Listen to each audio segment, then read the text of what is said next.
नमस्कार दोस्तों, स्वागत है आप सभी का आपकी अपनी YouTube channel Shyam classes study में। आज के इस वीडियो में उत्तर प्रदेश पुलिस परीक्षा में पूछे जाने वाले जीके जीएस के 37 अति महत्वपूर्ण प्रश्नों का प्रैक्टिस सेट लेकर के आया हूं, जो आने वाले यूपी पुलिस परीक्षा के लिए अत्यंत महत्वपूर्ण और रामबाण प्रैक्टिस सेट होंगे। अगर आप लोग दिन रात मेहनत करके अपने एग्ज़ाम यूपी पुलिस की तैयारी कर रहे हैं तो आप लोग हमारे इस प्रैक्टिस सेट में आपको 37 में से कम 25 पे तो सही करने ही होंगे। अगर आप इससे कम पे सही कर पा रहे हैं तो आप टाइम पास कर रहे हैं, अपना कीमती समय आप बर्बाद कर रहे हैं। तो आप लोग प्रैक्टिस सेट को पूरा करिएगा। प्रैक्टिस सेट को पूरा करने के बाद आपको आपकी तैयारी पता लग जाए कि आपकी तैयारी यूपी पुलिस परीक्षा 2023 के लिए कितनी हुई है। प्रैक्टिस सेट पसंद आता है तो वीडियो को आप लाइक कर दीजिएगा। चैनल को आपने अभी तक सब्सक्राइब नहीं किया तो चैनल को आप जरूर सब्सक्राइब कर लीजिएगा और प्रैक्टिस सेट को आप अपने सभी साथियों के साथ ज़रूर शेयर करना, जिससे वो भी लोग प्रैक्टिस सेट को लगाएं और उन लोगों को भी अपनी तैयारी का पता लग पाए कि उनकी तैयारी यूपी पुलिस परीक्षा के लिए कितनी हुई है। तो इससे पहले मैं जीके जीएस के लग 238 प्रैक्टिस सेट अपलोड कर चुका हूँ। अगर आपने वो नहीं देखे हैं अभी तक तो जाकर के प्ले लिस्ट में आपको सारे प्रैक्टिस सेट मिल जाएंगे, वहाँ से आप जाकर के लगा सकते हैं। तो इन्हीं सब बातों को ध्यान में रखते हुए शुरू करते हैं आज का अपना जीके जीएस का प्रैक्टिस सेट नंबर 239। तो क्वेश्चन नंबर पहला आपके सामने की प्रोटीन बनाने के लिए कितने अमीनो अम्ल की आवश्यकता होती है। तो कितने अमीनो अम्ल की आवश्यकता होती है प्रोटीन बनाने के लिए, तो ये होती है 20। कितने 20 अमीनो अम्ल की आवश्यकता होती है प्रोटीन बनाने के लिए। ऑप्शन नंबर डी इसका राइट आंसर हो जाएगा। नेक्स्ट प्रश्न है आपके सामने, किस विटामिन की कमी के कारण खून का थक्का नहीं बनता है।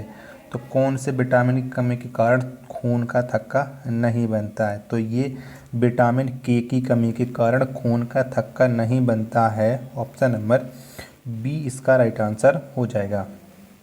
शरीर की सबसे छोटी मांसपेशी कौन सी है। तो कौन सी है शरीर की सबसे छोटी मांसपेशी, तो ये स्पेडियस। कौन स्पेडियस, ये शरीर की सबसे छोटी मांसपेशी है। ऑप्शन नंबर ए इसका राइट आंसर हो जाएगा। मेंडल ने अपनी आनुवंशिकता का प्रयोग किस पौधे पर किया था। तो कौन से पौधे पर प्रयोग किया था मेंडल ने आनुवंशिकता का, तो ये किया था मटर के पौधे पर। किसके, मटर के पौधे पर। ऑप्शन नंबर सी इसका राइट आंसर हो जाएगा। अगला प्रश्न है आपके सामने कि भारत की राजधानी को कोलकाता से दिल्ली स्थानांतरित करने का प्रस्ताव सर्वप्रथम किस गवर्नर जनरल ने रखा था। तो कौन से गवर्नर जनरल ने रखा था भारत की राजधानी कोलकाता से दिल्ली परिवर्तन के लिए। तो ये रखा था लॉर्ड हार्डिंग द्वितीय ने। किसने, लॉर्ड हार्डिंग द्वितीय ने। ऑप्शन नंबर बी इसका राइट आंसर हो जाएगा। नेक्स्ट प्रश्न है आपके सामने, गुप्त शासकों की राजभाषा क्या थी। तो क्या थी गुप्त शासकों की राजभाषा, तो इनकी राजभाषा थी संस्कृत। क्या, संस्कृत थी। ऑप्शन नंबर सी इसका राइट आंसर हो जाएगा। विश्व में कपास का सबसे बड़ा उत्पादक देश कौन सा है। तो कौन सा देश है जहाँ सबसे ज़्यादा कपास का उत्पादन किया जाता है। तो ये किया जाता है चीन। कहाँ, चीन में सबसे ज़्यादा कपास का उत्पादन किया जाता है। ऑप्शन नंबर डी इसका राइट आंसर हो जाएगा। भूकंप को किस यंत्र से मापा जाता है। तो कौन से यंत्र से भूकंप को मापा जाता है। तो ये मापा जाता है सिस्मोग्राफ से। किससे, सिस्मोग्राफ से।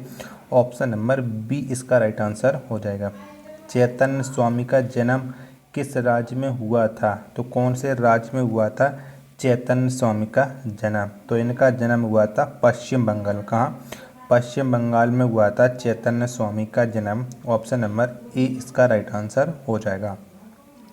जलियांवाला बाग हत्याकांड की जांच के लिए किस कमीशन की नियुक्ति की गई थी। तो कौन से कमीशन की नियुक्ति हुई थी जलियांवाला बाग हत्याकांड की जांच करने के लिए। तो ये हुई थी हंटर कमीशन। किसकी, हंटर कमीशन की। ऑप्शन नंबर सी इसका राइट आंसर हो जाएगा। नेक्स्ट प्रश्न है आपके सामने कि शुद्ध जल का पीएच मान कितना होता है। तो कितना होता है शुद्ध जल का पीएच मान। तो शुद्ध जल का पीएच मान होता है 7। कितना, 7। ऑप्शन नंबर बी इसका राइट आंसर हो जाएगा। तानसेन का मूल नाम क्या था। तो क्या था तानसेन का मूल नाम। तो इनका मूल नाम था रामतनु पांडे का, Ramtanu Pandey. Option number A इसका राइट आंसर हो जाएगा। रिफ्ट घाटी से होकर कौन सी नदी बहती है? तो कौन सी नदी बहती है रिफ्ट घाटी से होकर? तो ये बहती है नर्मदा नदी। कौन सी? नर्मदा नदी बहती है रिफ्ट घाटी से होकर। ऑप्शन नंबर डी इसका राइट आंसर हो जाएगा। रोजर फेडरर किस देश के खिलाड़ी हैं? तो कौन से देश के खिलाड़ी हैं रोजर फेडरर? तो ये हैं स्विट्जरलैंड। किसके? स्विट्जरलैंड के खिलाड़ी हैं Roger Federer. Option number B इसका राइट आंसर हो जाएगा।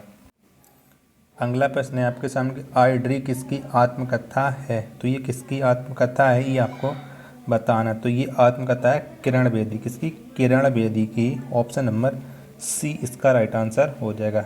हर बार नए सिरे से बजट तैयार करना क्या कहलाता है? तो क्या कहलाता है हर बार नए सिरे से बजट तैयार करना? तो ये कहलाता है शून्य आधारित बजट। क्या?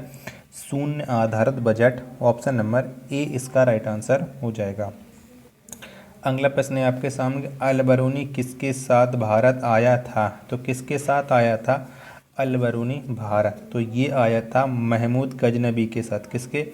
महमूद गजनबी के साथ अल बरूनी भारत आया था। ऑप्शन नंबर डी इसका राइट आंसर हो जाएगा।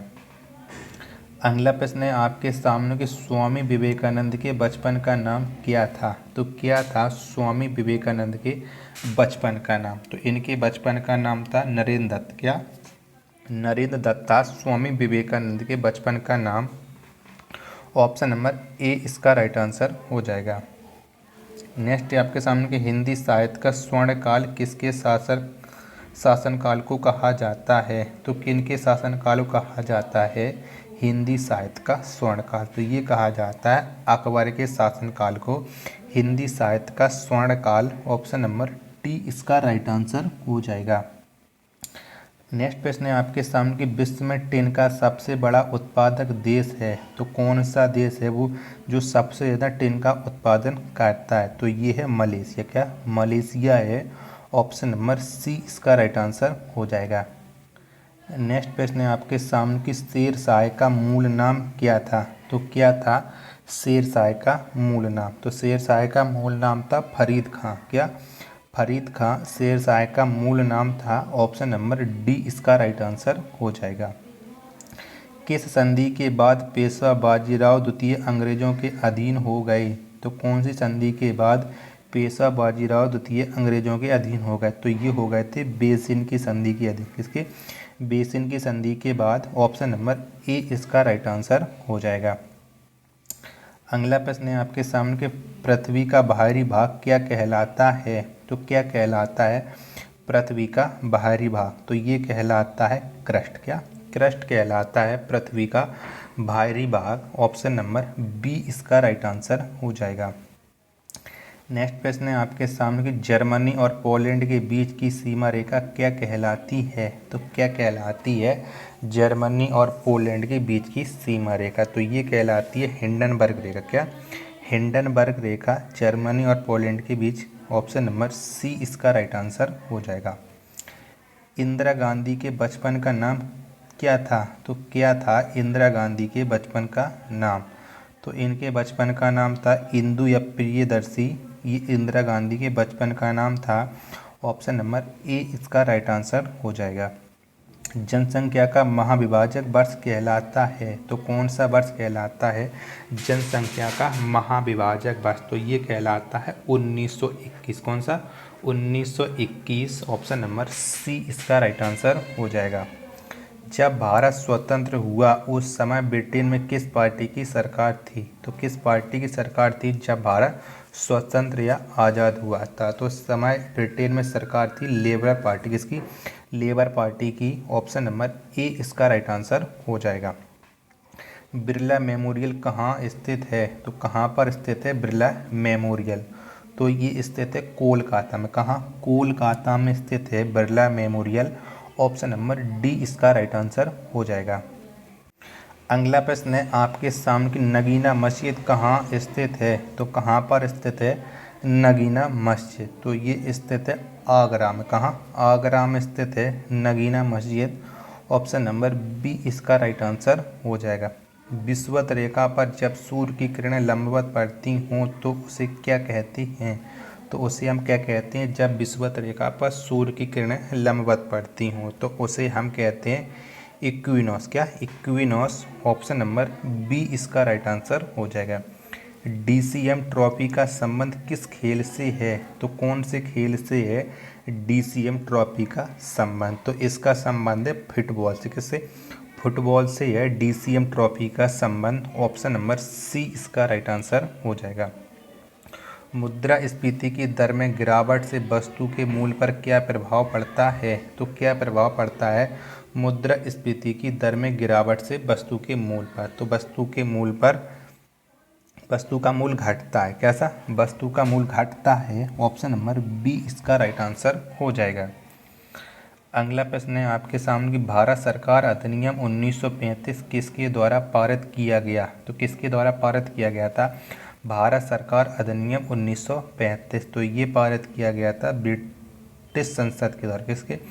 ब्रिटिश संसद के द्वारा। ऑप्शन नंबर ए इसका राइट आंसर हो जाएगा। अगला प्रश्न है आपके सामने कि शाहजहाँ के बचपन का नाम क्या था? तो क्या था शाहजहाँ के बचपन का नाम? तो इसके बचपन का नाम था खुर्रम। क्या? खुर्रम था शाहजहाँ के बचपन का नाम। ऑप्शन नंबर सी इसका राइट आंसर हो जाएगा। विष्णुगुप्त के नाम से कौन जाने जाते हैं? तो कौन जाने जाते हैं विष्णुगुप्त के नाम से? तो ये जाने जाते हैं चाणक्य। कौन? चाणक्य जाने जाते हैं विष्णुगुप्त के नाम से। ऑप्शन नंबर ए इसका राइट आंसर हो जाएगा। नेक्स्ट प्रश्न है आपके सामने रंगास्वामी कप का संबंध किस खेल से है? तो किस खेल से है रंगास्वामी कप का संबंध? तो इसका संबंध है हॉकी से। किससे? हॉकी से है रंगास्वामी कप का संबंध। ऑप्शन नंबर सी इसका राइट आंसर हो जाएगा। नेक्स्ट प्रश्न है आपके सामने कि बाबर का मूल नाम क्या था? तो क्या था बाबर का मूल नाम? ये आपको बताना है। तो बाबर का मूल नाम था जहीरुद्दीन। क्या? जहीरुद्दीन। ऑप्शन नंबर ए इसका राइट आंसर हो जाएगा। तो आप बताइए कि आपने हमारे इन 77 प्रश्नों में से कितने प्रश्न सही किए हैं और आपको ये वीडियो कैसी लगी। वीडियो पसंद आई हो तो वीडियो को आप लाइक कर दीजिएगा। चैनल को आपने अभी तक सब्सक्राइब नहीं किया तो चैनल को आप ज़रूर सब्सक्राइब कर लीजिएगा। मिलते हैं अपने नेक्स्ट वीडियो में, तब तक के लिए धन्यवाद। जय हिंद मेरे प्यारे साथियों।